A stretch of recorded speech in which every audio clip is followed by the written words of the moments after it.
Hello, it's Eden from A Moment of Zen, and the question that I will be answering today is a rough crystal energetically superior to a polished crystal? Rough, polished. And for the sake of this discussion, a tumbled stone will be considered polished, just to keep it easy. In my opinion, if a crystal is rough or polished, the energy is still the same. That's my opinion. I don't think that just because this has not been cut, polished, shaped, that it is energetically superior to this piece, which clearly has been shaped because they don't grow like, they don't come like this in nature. I think they're both fantastic.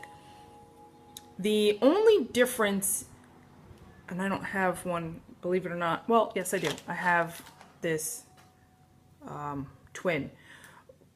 The only way the energy would be different, and it's not even that it's different, when a crystal's growing, the energy comes out of all directions, but it's strongest through the apex. So let's say during the mining process, a crystal was so damaged that it just wouldn't be sellable the way it is. They'll try and salvage it by cutting it and polishing it and making it look like a natural point. The thing of it is, let's say it was salvageable to cut it and polish it in this direction.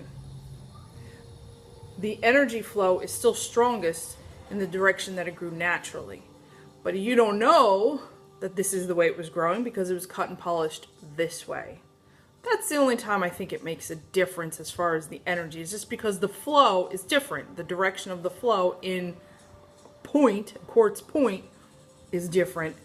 It flows strongest this way. So if it was, am I making sense? I hope so.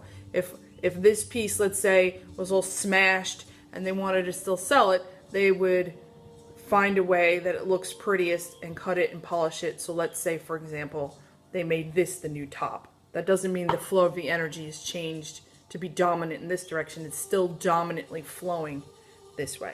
Okay, that's the only difference. Other than that, I don't think there's anything wrong with a polished stone. It brings out the beauty. Look at that rutilated quartz. How beautiful is that? You can't see that in this. It's lost. It's lost in all that cloudiness. If you could polish this, you'd see it. You'd see all the beautiful rutilations. You know? Not saying that this isn't beautiful, but I think when you polish it, you really bring out the beauty. The same thing with the rose quartz. It's still beautiful like this, but when you polish it or tumble it, which we're saying is polished for this discussion, I think it brings out the beauty. But that's me. Beauty is in the eye of the beholder. Art is subjective, not that, you know, I guess it is an art form. To tumble stones and cut and polish them. So you really got to figure out for yourself which is better.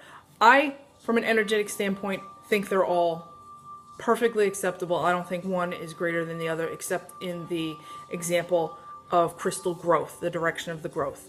But it's still just as effective as any other crystal, in my opinion.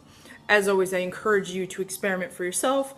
Get yourself a rough piece of rose quartz or any rough crystal, and then find one that has been polished in some way and feel for yourself. See if you can feel a difference in the energy. Now, it might be a little tricky because the energies vary from piece to piece. Let's just pretend for a second that this was tumbled rose and this is tumbled rose. You know, if you felt them both, they might feel differently. So I don't know how you would really work that experiment yourself. Just play with it, I guess. But that's the whole point of it is I don't think there's a huge difference. I think they're just as valuable, polished versus raw. They're all beautiful. They're crystals. What's not to love about a crystal, right? Okay, I hope that was helpful in answering your question. Sorry I can't give you a satisfying yes or no answer because I just don't have one. I don't believe there is one. I think the energies also vary from piece to piece. Anyway, if you liked the video, give it a thumbs up. If you haven't already, please subscribe. I will leave my contact information in the comment box below so that if you would like to get a hold of me or come visit the shop, or if you have any questions, or if there's something you want me to do a video on or answer a question in a video, please feel free to reach out to me. And have a fantastic day, and I'll see you in the next video. All right, bye.